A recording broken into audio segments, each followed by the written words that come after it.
But it is not enough to simply find the transitional fossils. They also must satisfy the sequence test. That is, the ages of the fossils must match the progression from primitive form to more modern form. Dating fossils is a relatively straightforward process, using several methods to cross-check the ages determined. Some care must be taken to ensure the dates considered are the earliest appearance of each fossil, since there is no reason a transitional form must go extinct before a modern form appears. And there is no reason a successful form cannot endure for long periods of time with very little change. The modern crocodile can boast of 100 million years, and the cockroach, which has been around for 280 million years. But back to sequencing. If we consider our reptile-to-bird example and date the intermediate forms, we find that they are in precisely the right order.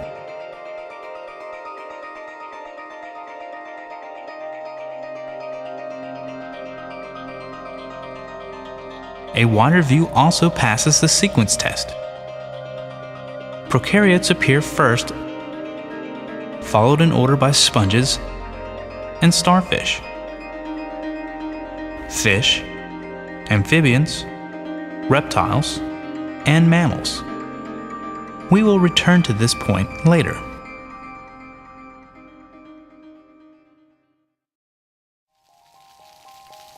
In the examination of structure of organisms, we frequently find organs that either have no function or have a modified function completely out of character with the structure.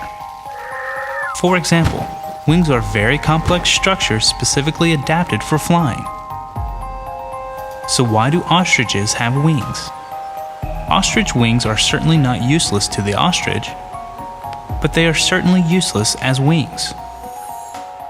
The vestigial blind eyes of the mole and cave-dwelling fish and salamanders are easily explained only by reference to previous ancestors who had need of eyes. Snakes are clearly the descendants of four-legged reptiles.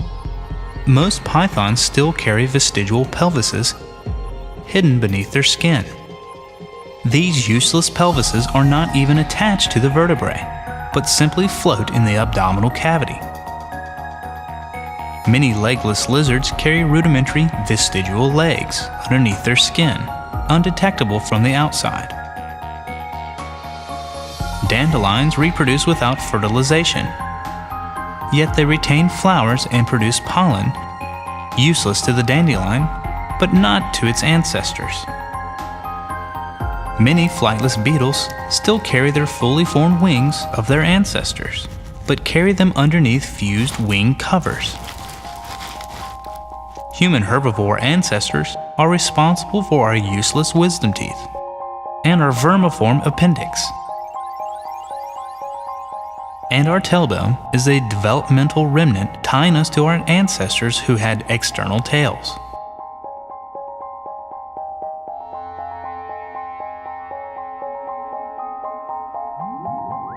There are no vestigial structures that were not previously functional in an ancestor. All vestigial organs make sense only in the framework of evolution. And of course, we do not find vestigial organs that argue against evolution. No nipples in amphibians, or vestigial feathers on mammals. No primates carry vestigial horns, or degenerate wings. We do not find arthropods with leftover backbones. No snakes have wing parts, and no humans have gizzards.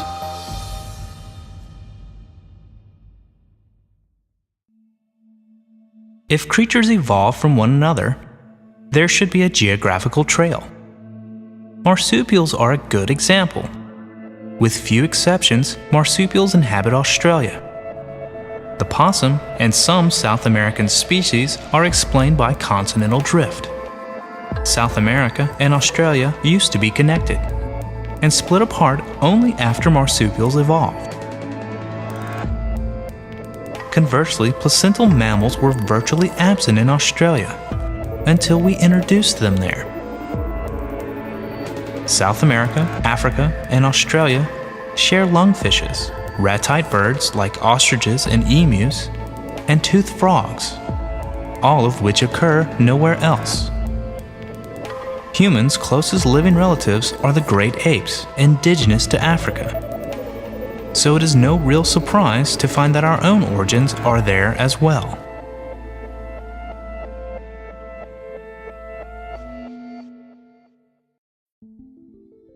A test closely related to vestigial sections addresses similarities in structure in spite of differences in the functions of that structure. If species evolve from another species, the new species must often adapt and modify existing body parts to do different tasks. If we examine the bone structure in primate hands, and bat wings, and bird wings, and pterosaur wings, and whale flippers, and penguin flippers, and horse legs, and mole forelimbs, and frog legs, we will find they all have the same bones in the same relative positions. The standard tree diagram easily demonstrates why these different species have the same structure. That is, they have common ancestors who possess these structures. The fossil records again confirms this conclusion, as it readily provides a chronological progression of intermediate forms.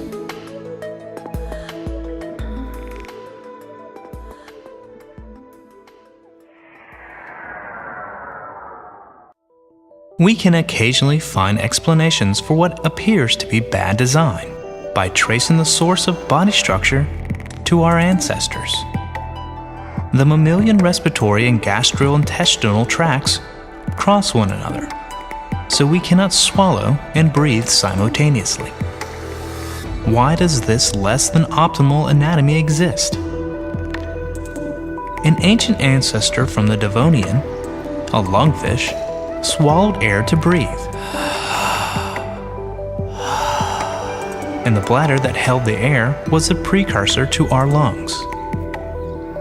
Humans have inherited this original design, with the mouth connected to both the digestive and respiratory system, even though it now causes problems.